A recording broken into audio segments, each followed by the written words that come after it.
देवर्षि नारद जी ने ऋषिवर को आसन प्रदान किया है।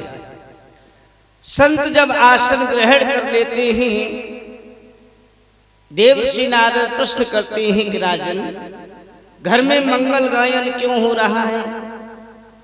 सहेलियां मंगल गायन कर रही हैं, राजकोष खुला हुआ है, दीनों में, गरीबों में, ब्राह्मणों में दान वितरण हो रहा है। क्या बात है महाराज? देवर्षि नारद से हिमांचल कहने लगे हैं, ऋषिवर, सौभाग्य की बात है कि सौभाग्य बस घर में कन्या का जन्म हुआ, घर में कन्या का जन्म हुआ और आप जैसे पहुंचे हुए संत का हमें दर्शन हुआ। पहले जब घर में बेटी का जन्म होता था तो घर में खुशियां मनाई जाती थी, लेकिन आज के समय में अगर घर में बेटी का जन्म हो गया तो मातम सा छा जाता है। आखिर क्यों?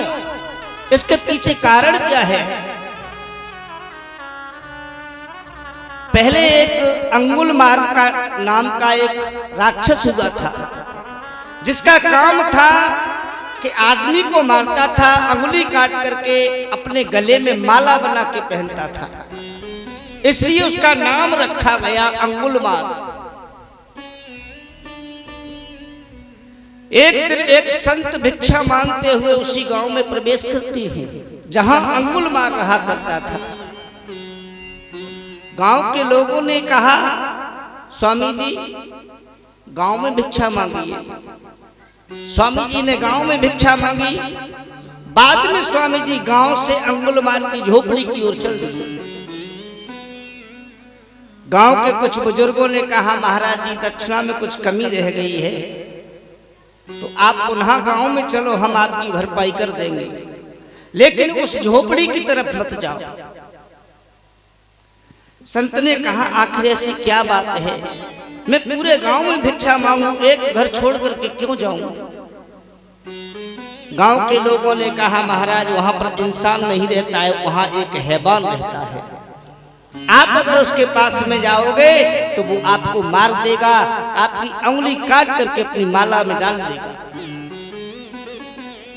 संत मन में विचार करने लगे हैं कि जब जन्म लिया है तो मरना तो है, आज न सही कल, कल न सही परसों, और विधाता ने अगर इसके हाथ से ही मौत लिखती होगी तो इसके हाथों से मर जाएंगे, लेकिन भिक्षा हम मांगने जाएंगे।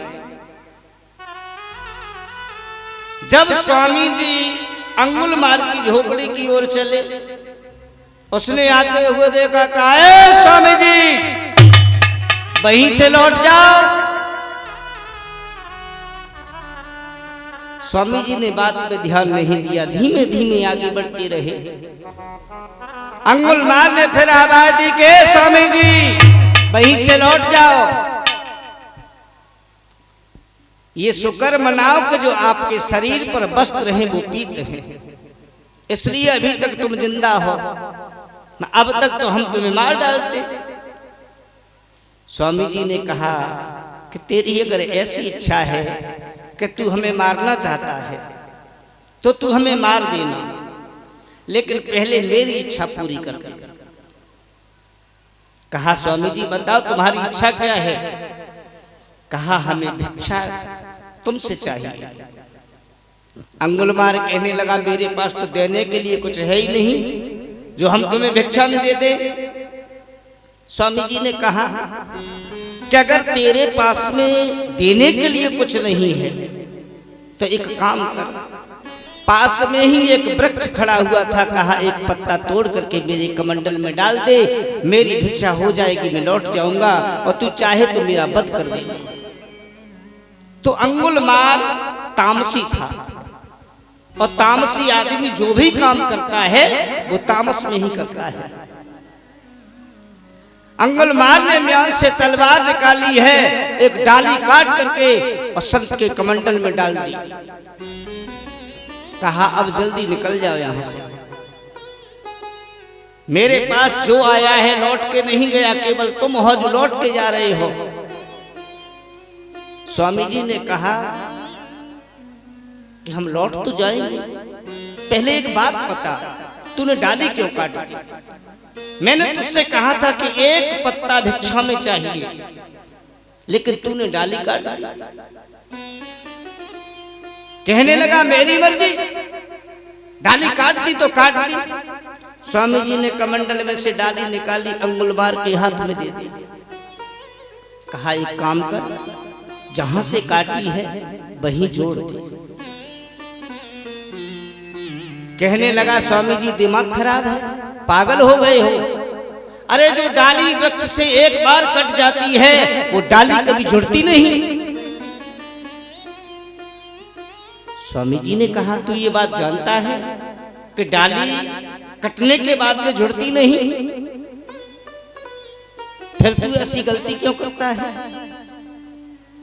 अरे मूर्ख, जब तू किसी को जीवन दान दे नहीं सकता है तो जीवन लेने का अधिकार किसने दे दिया? जब तू डाली को जोड़ नहीं सकता है तो तोड़ने का अधिकार किसने दे दिया? लेकिन आज के समय में घर घर शिवेंद्र भैया अंगुलमार बैठे हैं। कैसे अंगुलमार हैं? आज के समय में भगवान को और डॉक्टर को एक रूप में देखा जाता है।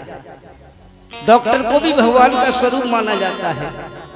आधुनिक मशीनों के द्वारा वही डॉक्टर जो भगवान का दर्जा प्राप्त है, चंद पैसों के लालच में आकर के भ्रूण के लिंग की जांच गर्भ में ही कर देता है। और डॉक्टर ने कहीं कह दिया कि गर्भ में बेटी का पालन हो रहा है, तो वही घर वाले उस गर्भ को पहले ही नष्ट करा देते हैं,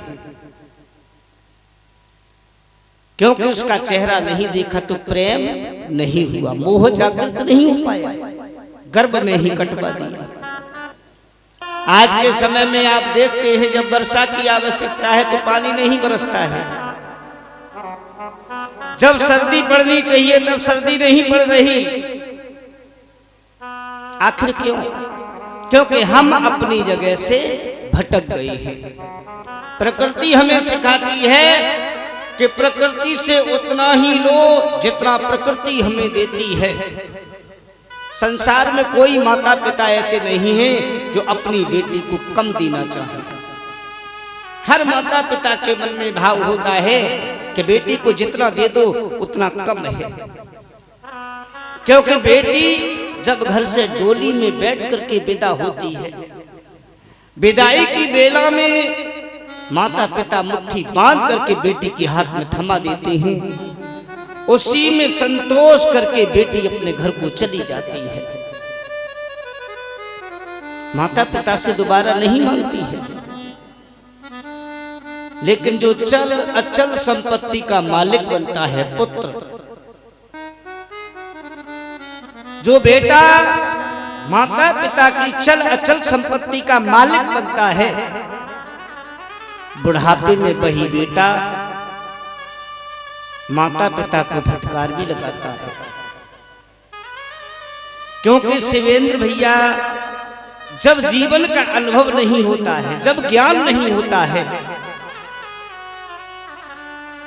बचपन में बच्चा शरारत करता है, माता पिता रोक देते हैं, लेकिन वृद्ध माता पिता अनुभव तो हो जाता है, जीवन का अनुभव है उन्हें, लेकिन शरीर में ताकत नहीं रही। और जब बेटा यौवन काल की दहलीज पर पैर रखता है, बूढ़े माता पिता को अगर सलाह देते हैं तो बेटा का शब्द होता है कि तुम शांत बैठो, तुम्हें कुछ आता जाता है। जिस माता पिता ने अंगुली पकड़ करके चलना सिखाया, जिन माता पिता ने दिन रात मेहनत करके इस योग्य बनाया, आज के समय में मैं देखता हूं छोटे छोटे बच्चों के हाथों में 10-10 हजार, 15-15, 20, 50-50 हजार के मोबाइल दिखाई देते हैं, लेकिन काम कोई नहीं है। अब उन बच्चों से पूछा जाए कि धन कहां से आया, माता पिता ने धन कैसे एकत्रित किया, कैसे आपके हाथ में इतना मोबाइल, महंगा मोबाइल दे दिया।